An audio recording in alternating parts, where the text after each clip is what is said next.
주라,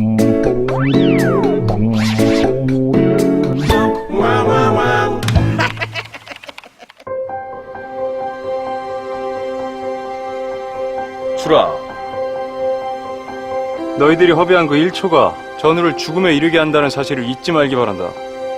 정장님 같은 경우에는 그런 바른 생활 사나이 이런 모습이 있었어요. 야, 톰, 빨리 와, 이 새끼야. 천안함에서 이런 거 구경도 못했을 거야. 새벽 12시 넘어서 같이 라면 먹고 뭐 이러던 기억이 납니다. 자, 안녕하세요. 안녕하세요. 네. 오늘은 저희가 간식도 없고 네. 좀 이렇게 뭐랄까 해서 정말 딱 토크에만 집중하자 이런 분위기잖아요. 그렇죠. 예. 연평해전이 500만 넘었어요, 관계. 네, 지금 600만을 향해 가고 있죠. 저희 이제 지금 녹화 600만도 시점에. 거의 넘길 게 확실시 되고 있군요. 네, 600만은 뭐 확실히 예. 넘길 것 같고요. 지금 일단 두 분은 이제 어느 정도 영화가 흥행 가도에 올라선 다음에 보신 그렇죠. 거죠. 네. 저는 이제 모처에서 네. 관련 글을 써야 될 일이 있어서 네. 개봉 당일날 봤었거든요. 네. 근데 모처럼 하면 굉장히 비밀스러운 곳에서 글을 아니요, 쓰고 뭐, 계시나요? 여기 아니 그게 그렇다기보다 여기서 제가 연재처를 다 이야기할 이유는 없잖아요. 네. 국정원의 어떤 그런 냄새가. 이렇게 민감한 시기에 그런 이야기를. 예. 근데 저는 좀 보고 나서 첫날 보고 나서 좀 화가 났던 케이스 중에 하나예요.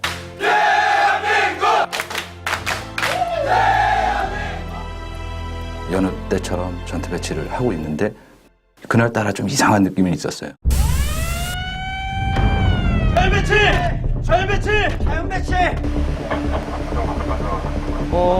좀 이상한 것 같습니다. 이거는 어떤 추모라기보다는 이 사람들의 죽음을 어떤 의미에서는 좀 이용한 게 아닌가라는 불쾌감이 들어서 왔는데 이게 이렇게 흥행을 하고 있으니까 좀 저로서는 어라? 싶은 거죠. 저는 사실 처음에 이제 연평해전이 개봉한다고 했을 때 뭐 이렇게 싹 내용이 뭐 어떨 것이다 약간 짐작도 되고 네. 뭐 그렇게 흥미가 가진 않더라고요. 근데 좀 지나다 보니까 관객들이 점점 많이 들고 그리고 일부에서는 논란도 영화에 관련된 논란도 일고 그래서 어떤 영화길래 하면서 궁금해서 결국 극장을 찾아봤습니다. 사실 만듦새에 좋은 말을 줄 수는 없는 그런 작품인 거는 분명하고요. 이 영화에 대한 호평 중에 고증이 굉장히 잘 되어 있다라는 평들이 많은데 그거는 해군이 실제로 많은 부분을 협조를 해주었기 때문에 가능한 지점이었거든요. 그러니까 고증이 잘 되어 있다 하는 부분은 주로 이제 그런 거죠. 전함. 네. 실제 전화를 갖다 찍었을 테니까.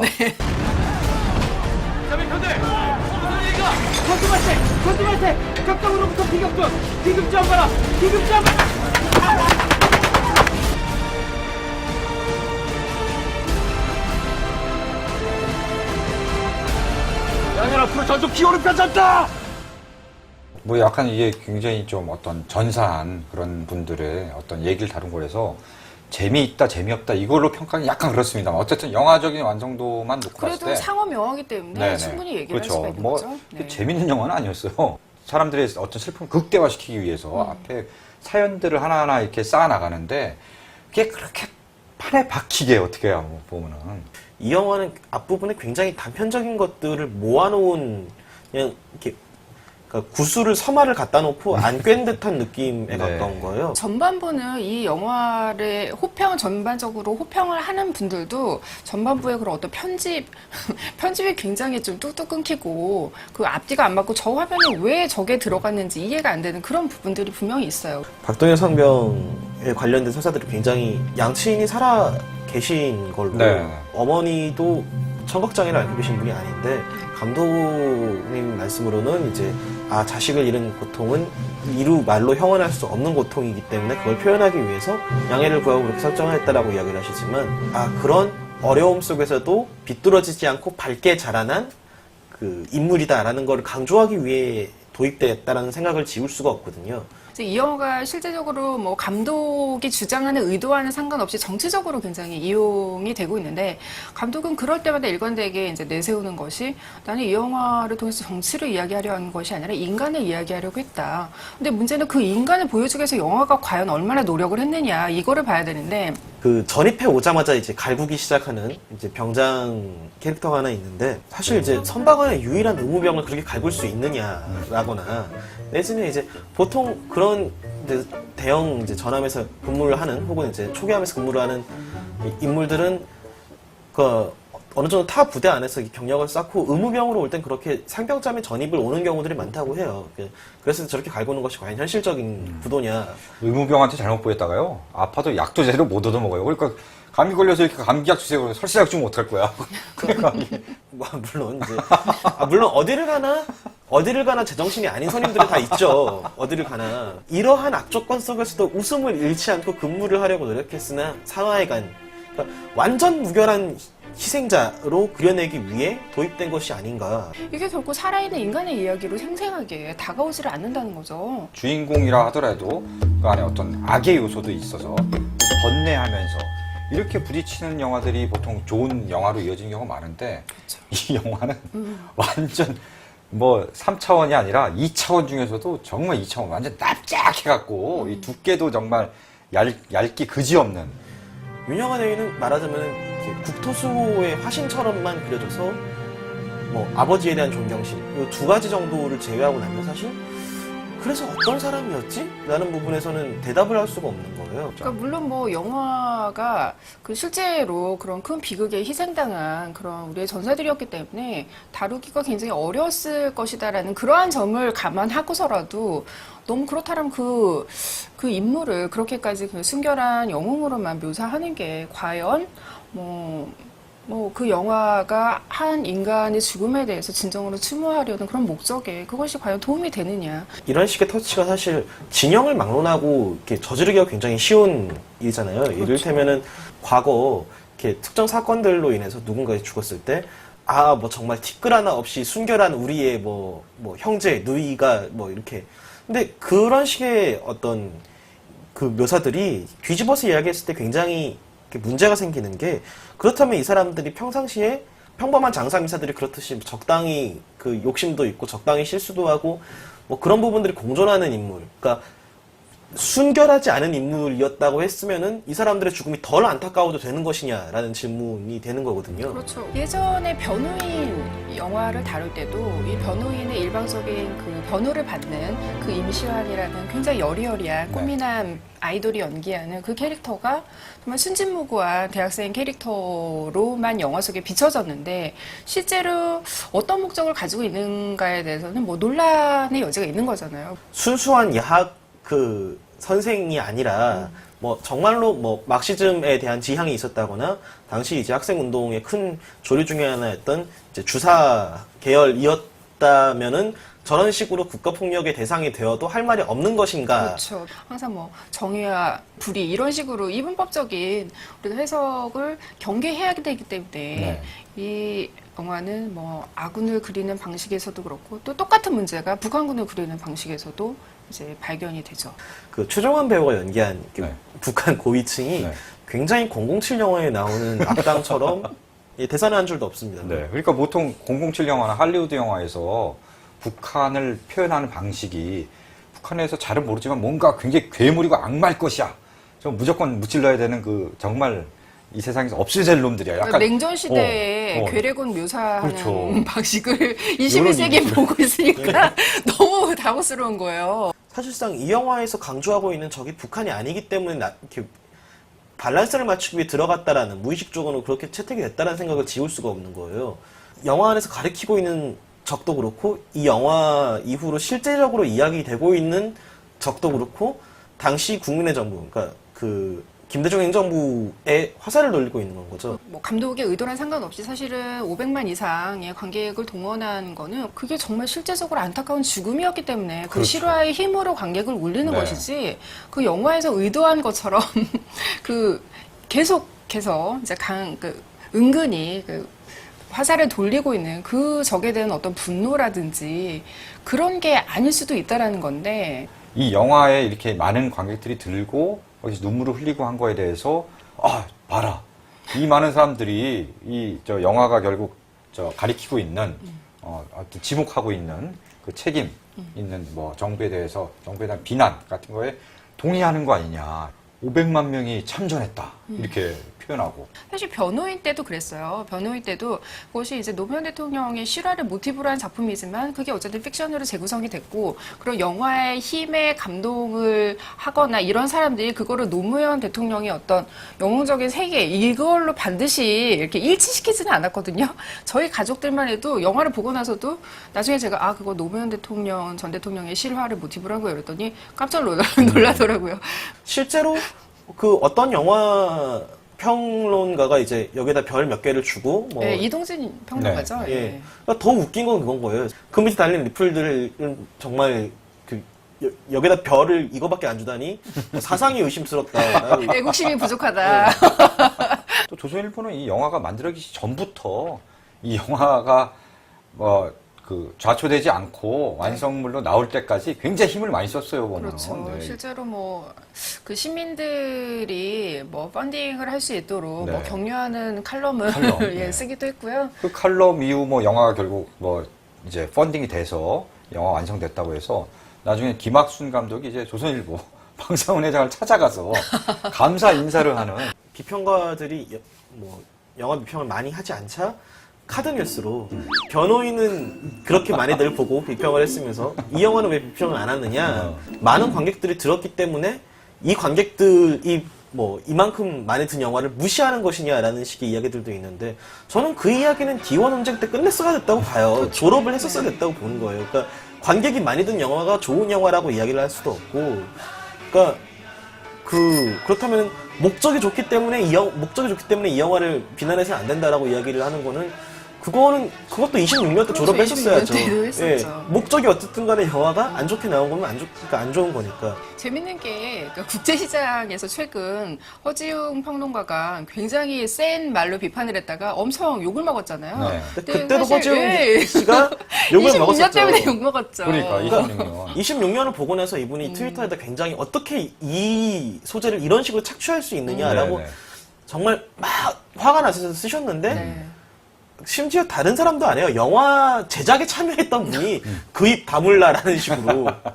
그러니까 사실 26년 때 그 완성도에 대해서 뭐 비판이 있고 이랬을 때도 저는 뭐 그 영화가 가진 그 가장 그래도 유일한 미덕은, 중요한 미덕은, 그럼에도 불구하고 우리가 뭐 잊어서는 안 되는 역사를 꾸준히 이제 이야기한다라는 것 자체. 그래서 일단 공론의 장에 뭐 던져놓고 그거를 우리가 뭐 까든 말든 일단 그 역할을 해준다라는 거, 그거 자체는 이제 미덕이 있다라고 생각하고, 그거에 대해서는 이제 연평에서도 마찬가지예요. 우리가 정말 잊고 있었던 그 사건, 충분히 기억하지 못했던 사건에 대해서 일단 공론의 장에 던져놨다는 거, 그 역할에는 굉장히 큰 의미가 있다라는 생각이 들고요. 이제 문제는 그게 이미 만들어진 어떤 프레임 안에 던져졌다는 게 이제 그거의 문제인 거지. 또 하나의 또 공교로운 어떤 교차 지점이 있네요.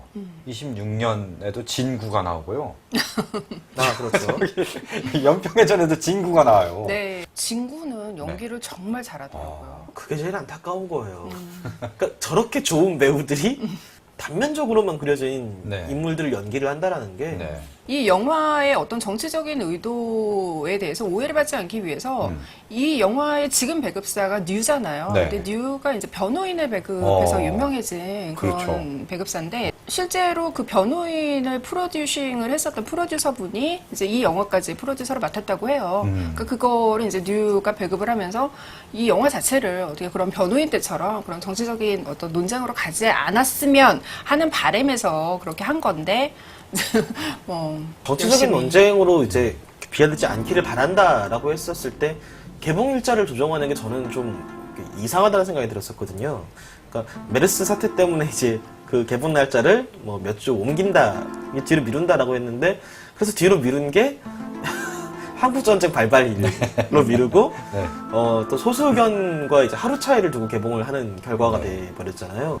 사실 개봉일을 미루기 전부터 6월 극장과 이념전쟁 불거져라는 식으로 프레이밍을 하는 언론들이 많았어요. 네. 특히나 이제 보수 언론에서. 실제로 그런 프레임으로 이렇게 대결 구도를 내세워갖고 그 연평해전은 재미를 굉장히 많이 봤을 거예요. 그렇죠. 왜냐하면 개봉 첫날부터 이런 영화 봐야 돼 이러면서 이제 보수층 굉장히 이제 특히 종편에서 네. 엄청나게 홍보를 했어요. 네, 다 집단 관람하고 단체 관람하고 뭐 각종 국회의원들이 뭐 당을 막론하고 그걸 보러 갔다 왔다라는 어떤 인증 같은 네. 것들을 SNS에다가 해버리는 거죠.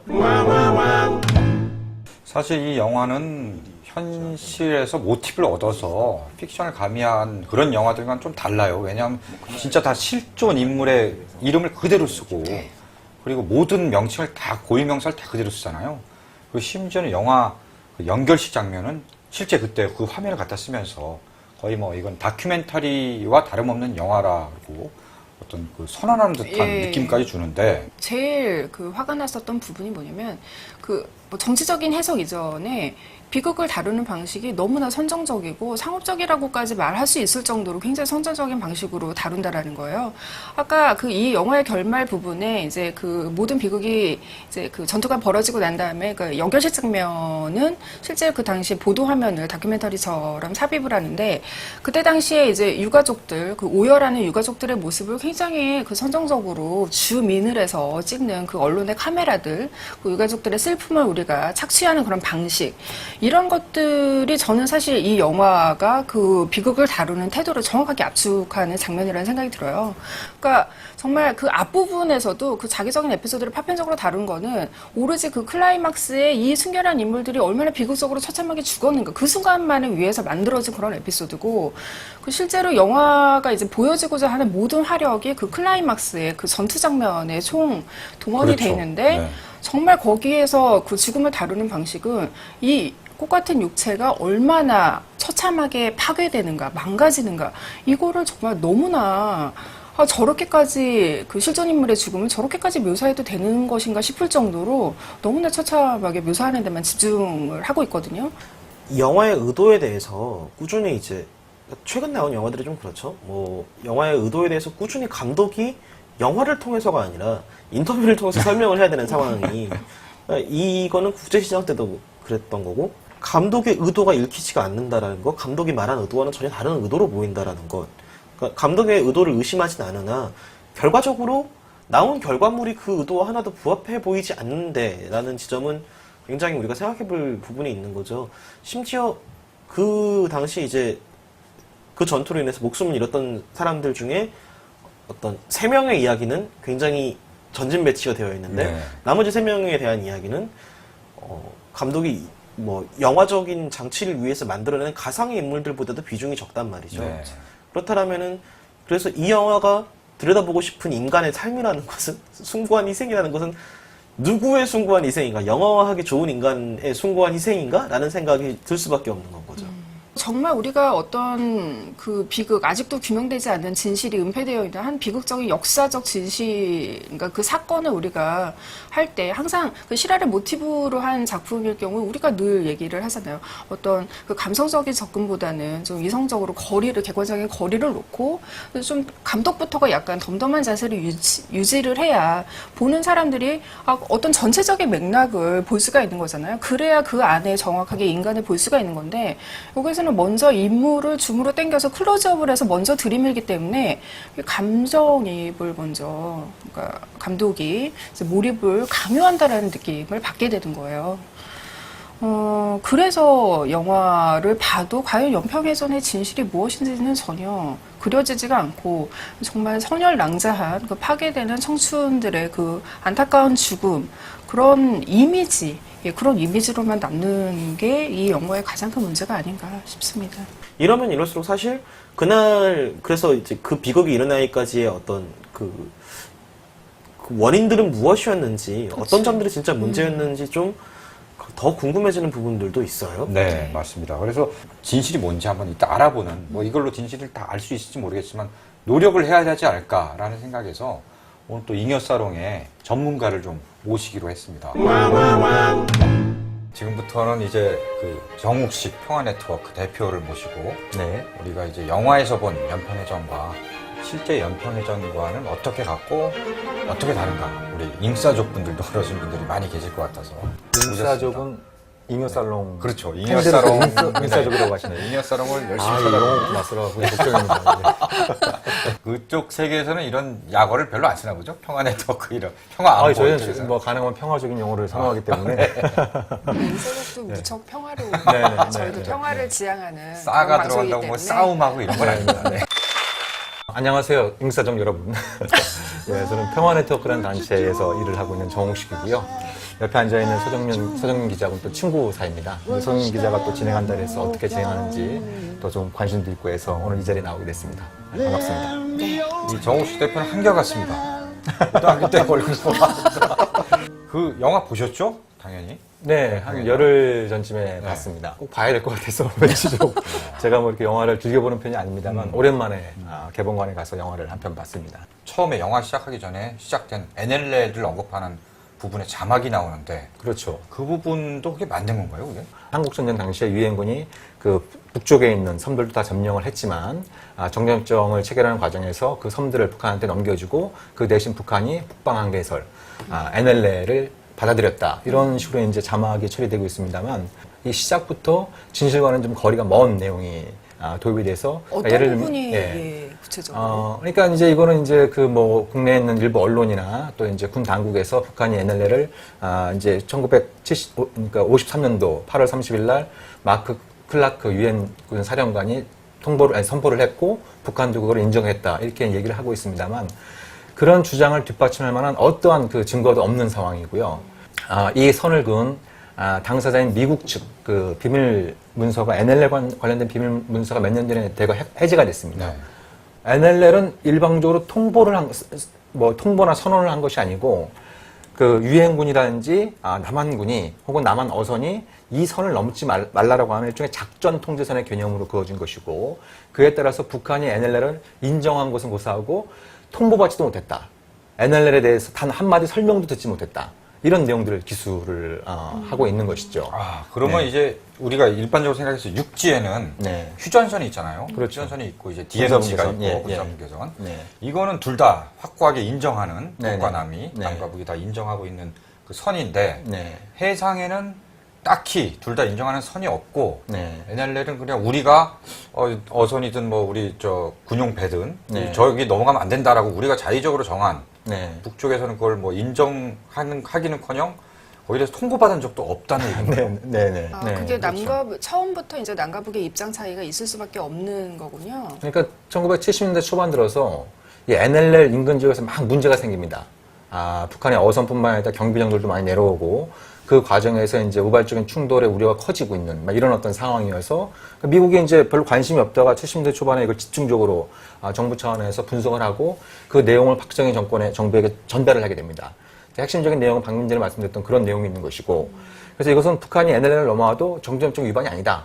이건 정전협정과 무관한 사안이기 때문에 이 문제로 인해서 그러니까 예를 들어서 북한이 NLL을 넘어와서 남측 해군하고 교전 사태가 발생해도 이거는 뭐 그 한미 상호 방위 조약의 적용 대상이 아니다. 라고 명확히 얘기를 합니다. 그러니까 영해선이 아닌데 자꾸 한국 정부가 영해선이라고 우기게 되면 한국뿐만 아니라 미국의 입장까지 난처해지니까 자제해달라라고 당시 닉슨 행정부가 박정희 정권에 굉장히 좀 압력을 행사하는 이런 장면들도 그 비밀 해제 문서에 많이 나오는 것이죠. 그렇다면 궁금한 게 또 있는데요. 네. 이게 NLL은 영해선이 아니다라고 하지만 어쨌든 지금 남한과 북한이 다른 나라처럼 돼 있는 상황에서 뭔가 이제 바다 해상에도 뭐 뭔가 가로지를 선 같은 게 필요한 거 아닌가요? 그러니까 이제 1991년도에 남북 기본 합의서에 이제 그 내용이 좀 담겼습니다. 그러니까 양측은 해상 분계선을 앞으로도 계속 협의한다.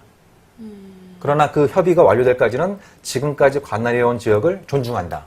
일단 이것이 그 남북한이나 미국을 포함한 그 뭐 교전 당사자가 합의한 선이 아니기 때문에 앞으로 계속 협의해야 될 어떤 부분에 대해서 합의가 이루어진 것이고, 근데 이제 그 합의하기 전까지 뭔가를 지켜야 될 선이 있는 거 아니겠어요? 양쪽이. 그거는 지금까지 관할해온 수역으로 한다라고 이렇게 해서 잠정적인 해상 분계선의 성격으로 있는 것이죠. 우리가 네. 주장하는 그 경계하고 북측에서 이제 2000년에 새로 주장하기 시작한 경계하고가 좀 미묘하게 네. 차이가 나는 걸로 알고 있습니다. 이제 서해 5개섬이 쭉 있지 않습니까? 네. 뭐 연평도, 연평도, 뭐 대청도, 소영청도, 백령도. 백령도 이렇게 이제 쭉 이렇게 이제 소연평도 이렇게 쭉 이제 이게 서쪽으로 쭉 뻗쳐 있는데 NLL 보면 이게 확 위로 올라가 있는 상황이고. 네. 70년대 미국 문서를 보더라도 이건 북한의 영해를 일부 침범하고 있다. 이런 내용까지도 이제 기술이 되고 있습니다. 그러니까 이제 정전협정 협상 당시에는 그때 유엔군은 3해리를 주장을 했고 북한군은 이제 북한 측에서는 12해리를 주장을 하면서 이게 합의가 안 됐던 거거든요. 그러니까 이제 이런 상황에서 북한은 이제 99년 6월 달에 1차 교전이 발생한 직후에 이른바 서해 5개섬 통항 질서를 해가지고 마치 손가락 모양처럼 이렇게 이제 서해 5도가 있고 그 밑에 이제 이렇게 손가락 모양으로 이렇게 이제 선을 그어놓고 그래서 이제 그 서해 5도에 들어갈 때는 북한 측에 허락을 받아야 된다. 뭐 이렇게 주장을 한 적이 있었죠. 손가락 모양이 섬 5개가 있으면 이렇게. 그렇죠. 이렇게 쭉 이렇게 손을 고셨는데. 네, 비상시점. 이렇게 돼 있는. 그러니까 북한들 중에 프로파간다의 소리로 삼았던 거죠. 그리고 언젠가는 협상이 되면 한 중간쯤 뭐로 합의가 되지 않을까. 뭐 그런 어떤 기대를 가지고 북한이 당시에 그런 걸 선포를 했던 것이죠. 그게 정말 뭐 남북 갈등에도 큰 문제적인 지역이지만 이게 각 정권에 따라서 그 정권의 입맛에 맞게 해석하기에도 정말 좋은 그런 지역이네요. 그렇죠. 그러니까 그때 박정희 정부 때 영해법이 제정될 때 지금 이제 영해 개선을 보면은 우리가 보통 이게 NLL이 영해선이라고 한다면 거기까지 이제 뻗쳐 있어야 되잖아요. 영해 기선이. 근데 거기까지 안 들어가 있습니다. 한강하고에서 딱 끊겨요. 예, 박정희 정권 때 만들어진 영해 기선. 그게 오늘날까지도 유지가 되고 있는 상황입니다. 그러니까 보통 국제법적으로 이제 뭐 영토나 영해로 인정을 받으려면 그거에 합당한 영토법을 만들어야 되고 그걸 갖다 유엔에 통보를 하고 유엔에서 승인을 해주는 이런 어떤 이제 3단계 절차가 있어야 되는데 우리는 1단계라고 할 수 있는 영해 기선을 갖다가 만드는 데 있어서도 NLL은 빠져 있는 이런 어떤 그 상황에 있는 거고요. 그러니까 이게 본격적으로 정치 쟁점화된 거는 한 96년 북한의 또 어선이나 경비정이 이제 대거 내려오면서 그때가 이제 YS 김영삼 정부였거든요. 그래서 당시 그 민주당 이제 오늘날 따지면 저기 뭐죠? 새정치민주연합. 여기서 이 의원들이 막 집중적으로 막 문제 제기를 합니다. 북한 그 어선하고 경비정이 툭하면 NLL 침범하고 있는데 지금 군당국에서 뭐 하고 있느냐. 야당이 당시에 야당이 이제 여당을 충했군요. YS 정권 김영삼 정부는 맹공을 퍼붓습니다. 그에 대해서. 그러니까 당시 국방장관이었던 이양호 장관이 그 무슨 소리냐? NLL은 정규협정은 무관하고 이건 그래서 침범이라고 볼 수 없다. 이렇게 얘기를 하고. 그 다음 자 조선일보에서도 이양호 장관의 말이 맞다. 넘어와도 정규협정 위반 아니다. 이양호 장관의 말이 맞다. 이렇게 얘기를 한 정말 거죠. 조선일보가 그렇게 보도했는지 믿기지 않는. 조선일보가 NLL에 관련된 최초의 사설이 언제 나온지 아십니까? 그때인가요? 아니에요. 아니에요? 언제 나오냐면 2001년 초에 나옵니다. 2001년 초에. 네, 어떤 99년, 그러니까 1차 서해교전이 99년 6월 15일 날 발생했잖아요. 6.15 공동선언 발표되기 딱 1년 전에 일이었습니다. 그때도 사설이 없었어요. 2000년 말부터 북한의 이제 어선, 또 이제 상선이 NLL을 넘어서 뭐 제주해협을 통과하고 이런 일들이 이제 벌어지면서, NLL, 뭐 DJ 정부는 NLL 포기했냐, 뭐 이런 식의 이제 정치 공세가 2001년부터 시작되게 되는 거죠. YS 정권과는 완전 180도 돌변했어요. 완전히 달라졌죠. 그리고 그 연장선상으로 이제 뭐 2차 연평해전이라고 할 수 있는. 이게 사실 이것도 상당히 정치적인 이름 짓기죠. 그러니까 그 전까지는 2차 서해교전으로 불리다가 이게 이제 2008년 4월 달인가? 그러니까 이제 정권이 바뀐 이후에 이명박 정부 들어서 이건 승전이다. 그래서 이거는 이제 연평해전으로 불러야 된다.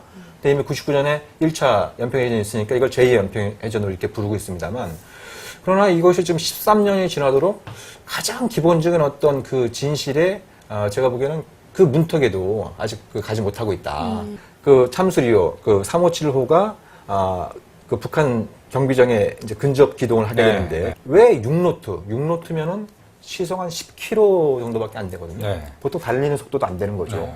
그런가요? 그러니까 굉장히 느린 속도로. 그것도 북한 경비정에 불과 150m. 150m는 바로 육안으로 보일 수 있는. 그건 이제 바다 위니까. 그러니까 첫 번째 의문은 왜 이렇게 늦게 기동을 했느냐, 늦은 속도로. 두 번째는 왜 이렇게 가까이 갔느냐.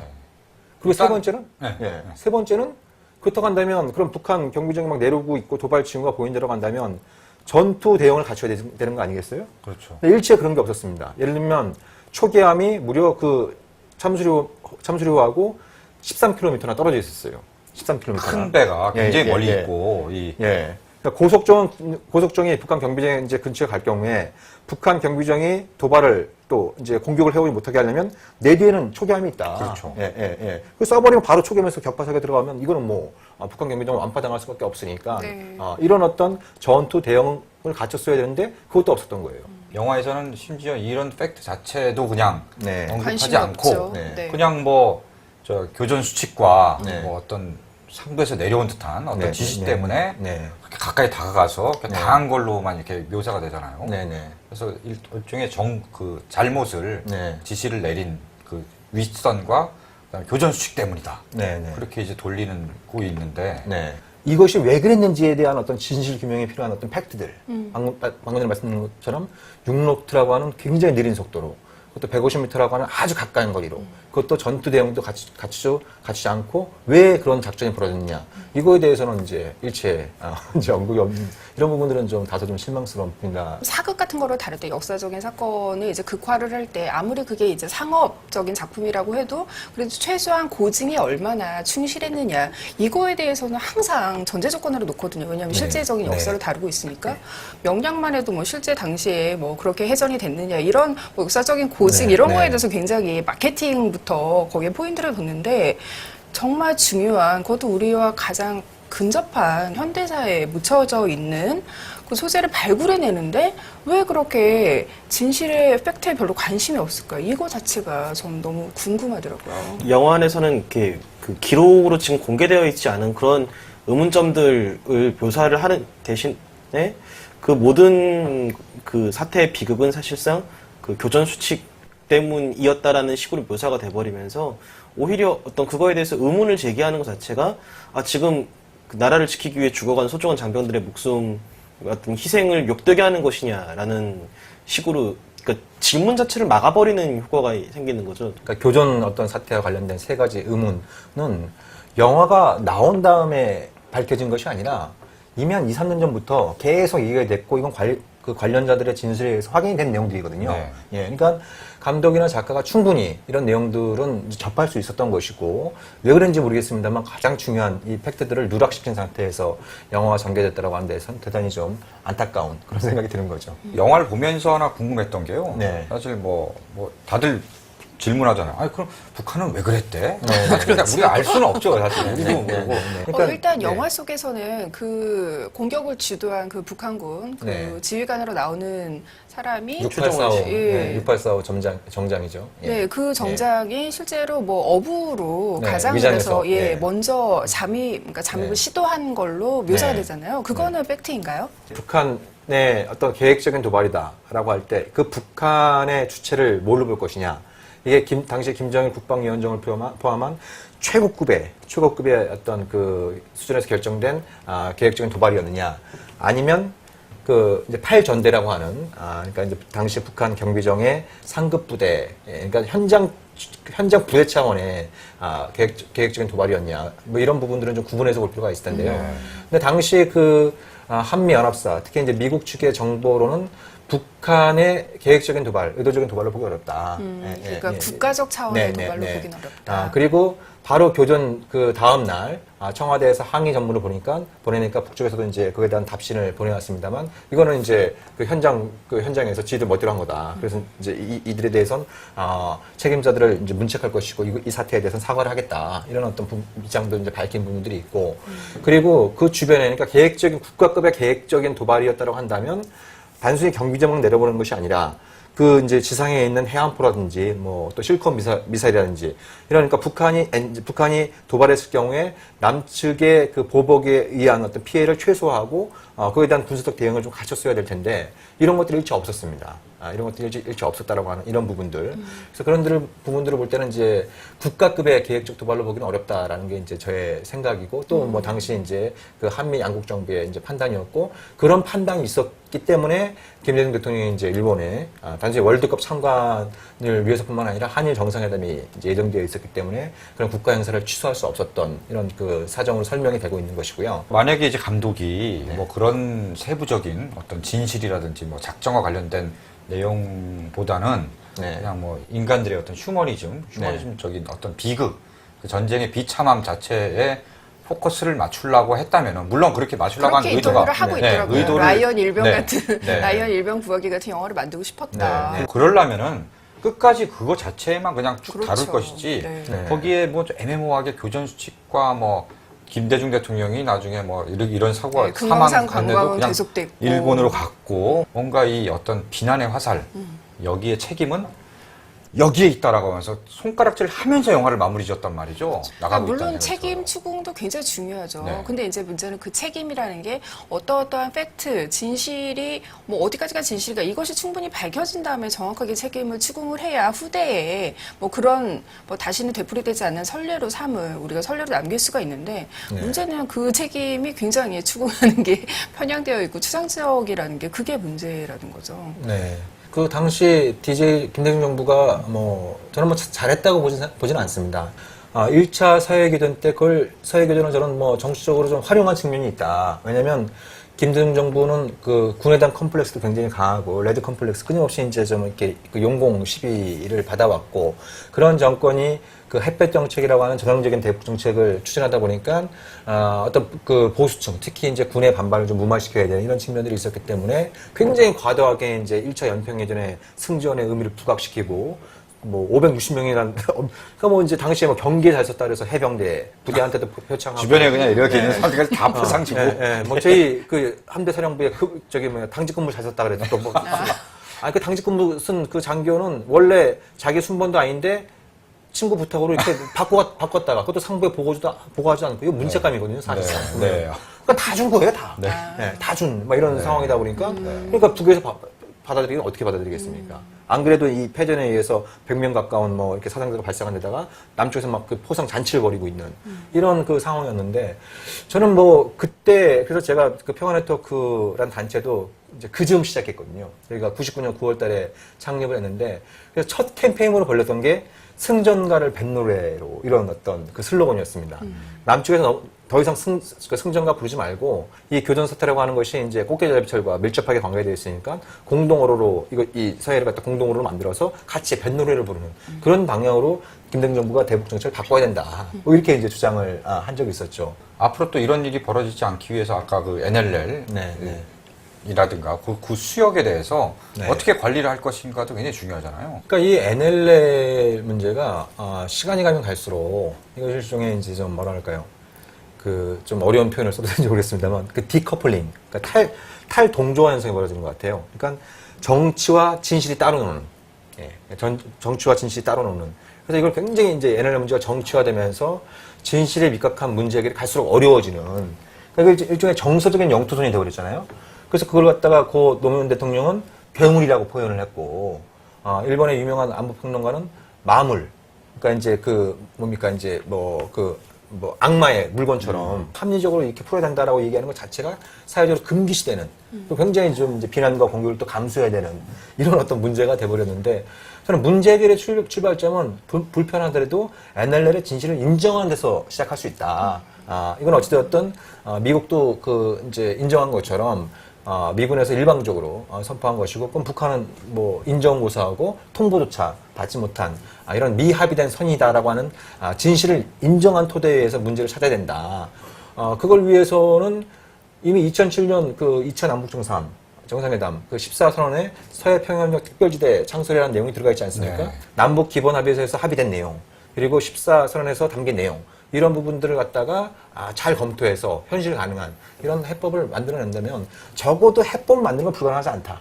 라는 거고. 다만 문제는 이 해법을 실천할, 이걸 이행할 정치적인 의지가 있느냐.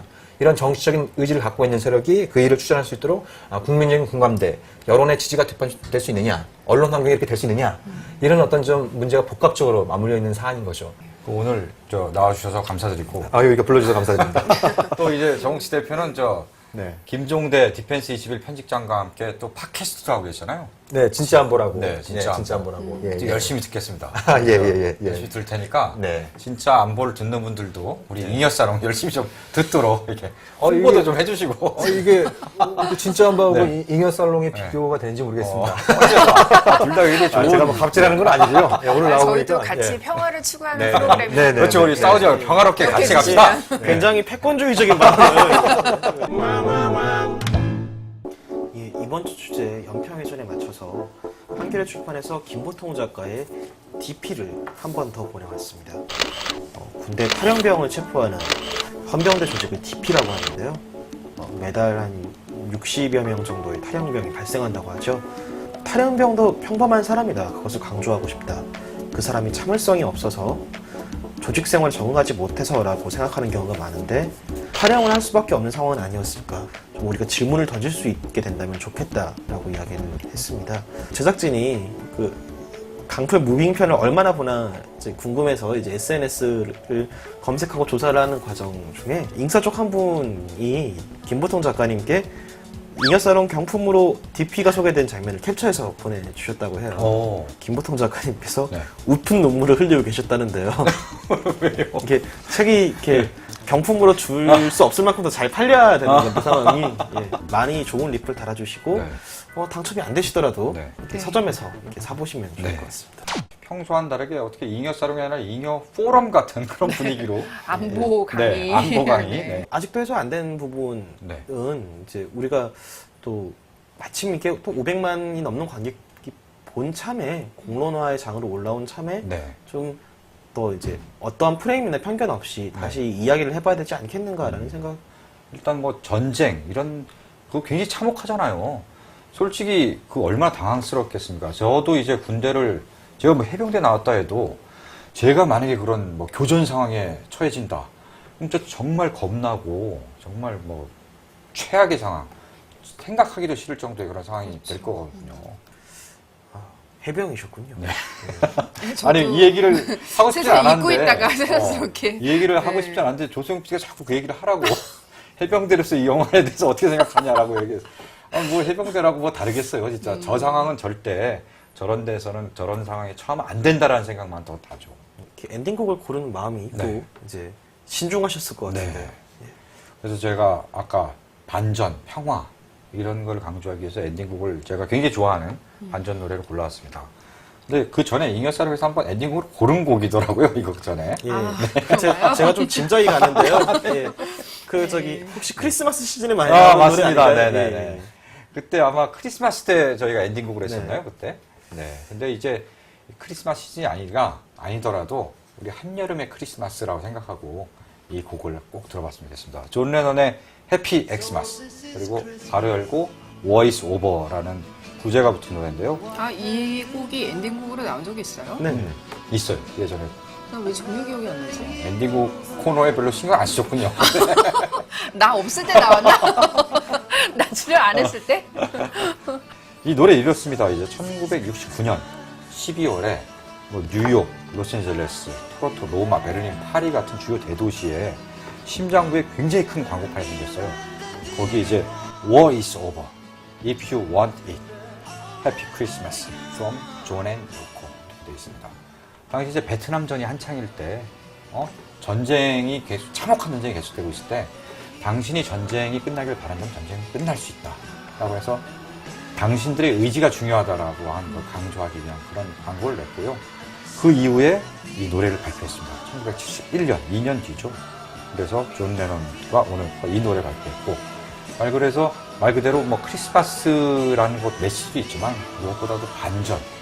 뭐 크리스마스도 이제 평화로운 세상을 꿈꾸는 크리스마스여야지 뭐 전쟁하는 크리스마스가 무슨 의미가 있겠어요.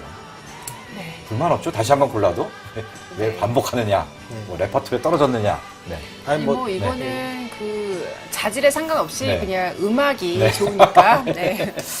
그렇죠. 저도 뭐 연평해전이 완성도에 상관없이 예, 소재가 숭고했던 것처럼 네. 저도 뭐 앞으로 이렇게 반복된다라는 거에 대한 큰 부담감을 가지지 않고 네. 좋은 콘텐츠면 상담한 드립에서 네. 재차 소개를 하는 네. 쪽으로. 괜찮습니다. 그것도 얼마든지 찬성. 예. 네. 네, 그러면 이제 워이즈 오버 들으면서. 네. 자, 삼성한 메시지는 게릭기어인가요, 다시? 지난번에. 아니요. 예, 이따 보시면 알고요. 네, 알겠습니다. 수고하셨습니다. 수고하셨습니다. 수고하셨습니다. 안녕하십니까. 이승환의 삼삼한 드립의 이승환입니다. 지난주에는 처음으로 33초 안에 이야기를 하는데 성공을 하고 끝냈는데요. 그러니까 또 재미가 없다는 분들도 계신데 재미가 아니라 정보 전달을 위해서 하는 거니까요. 이번 주에 소개해드릴 거는 올해로 10번째를 맞이하는 서울 아트시네마의 시네바캉스 서울입니다. 올해에는 굉장히 많은 작품들이 또 소개가 되고 있어요.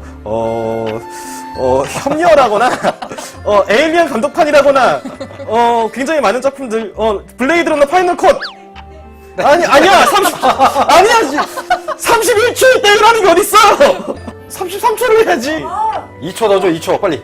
자, 2초. 스타트. 베르톨루치 혁명 저장하거나 좋은 작품들이 많습니다.